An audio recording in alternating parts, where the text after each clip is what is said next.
Quelque chose vient de se fissurer à Washington et Donald Trump en a parfaitement conscience. En coulisses, loin des caméras et des slogans, un phénomène inédit est en train de se produire. Des sénateurs républicains, autrefois alignés sans réserve, commencent à se détacher ouvertement de l'ancien président. Le Sénat s'apprête à examiner une résolution aux conséquences majeures, un vote qui pourrait réduire de manière significative les pouvoirs de guerre de l'exécutif. Et pour la première fois depuis longtemps, Donald Trump reconnaît qu'il ne sait pas comment enrayer ce mouvement. Ce n'est pas une défaite politique ordinaire, c'est une perte de contrôle progressive, visible, presque palpable. Des appels restés sans réponse, des réunions tendues à huis clos, une fronde bipartisane qui marginalise Trump jusque dans son propre camp.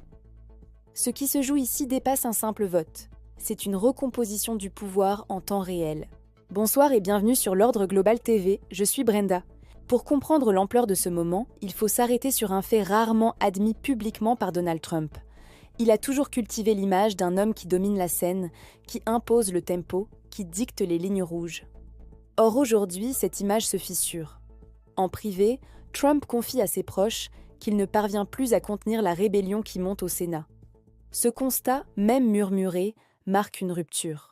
Car, dans l'univers politique de Trump, reconnaître une limite équivaut à exposer une faiblesse. Au cœur de cette crise se trouve une résolution visant à restreindre l'usage unilatéral de la force militaire par le président. Une initiative qui touche directement à l'un des leviers centraux du pouvoir exécutif américain. Pour Trump, cette perspective est plus qu'un revers institutionnel. Elle remet en cause toute une conception du pouvoir fondée sur l'idée que la menace, réelle ou suggérée, suffit à imposer l'obéissance. Or, cette fois, la mécanique se grippe. Les sénateurs républicains ne se rebellent pas contre un adversaire extérieur. Ils ne s'opposent ni aux démocrates, ni aux médias, ni à une pression internationale. Ils s'opposent à Trump lui-même. Et cette nuance change tout, car elle signifie que la peur, cet outil central de son autorité, commence à perdre de son efficacité. L'un des éléments déclencheurs de cette fracture réside dans la remise en cause de la logique interventionniste portée par Trump. Depuis des années, il instrumentalisait la politique étrangère comme un levier de domination politique intérieure. La guerre ou la menace de guerre concentre le pouvoir, réduit la contestation et impose la loyauté. Cette stratégie a longtemps fonctionné, mais elle se heurte désormais à une résistance inattendue, y compris dans les rangs conservateurs.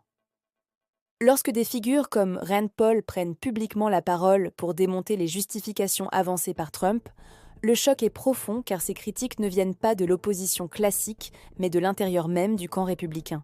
Et surtout, elles sont formulées avec calme, méthode et cohérence. En exposant les contradictions des arguments de Trump, en questionnant la logique des frappes militaires sous couvert de lutte contre la drogue ou le terrorisme, ces sénateurs offrent une alternative crédible au récit dominant. Ce qui rend cette situation particulièrement dangereuse pour Trump, ce n'est pas la critique en elle-même, mais l'exemple qu'elle crée. Elle montre qu'il est possible de s'opposer à lui sans être immédiatement marginalisé, qu'il est possible de contester son autorité sans disparaître politiquement. Cette démonstration fragilise l'un des piliers de son pouvoir, l'idée que toute dissidence est vouée à l'échec. La discussion autour du Venezuela illustre parfaitement cette dynamique. Lorsque les justifications avancées pour une escalade militaire sont démontées une à une, lorsqu'il devient évident que la logique du changement de régime repose sur des prétextes fluctuants, le vernis stratégique s'effrite. Ce n'est plus une question de sécurité nationale, mais de domination politique. Et cette distinction devient de plus en plus visible. Cette obsession pour la projection de force ne se limite pas à la politique étrangère.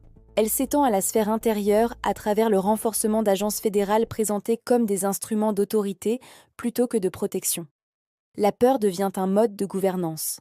Les institutions ne sont plus des outils de stabilité, mais des symboles de pouvoir.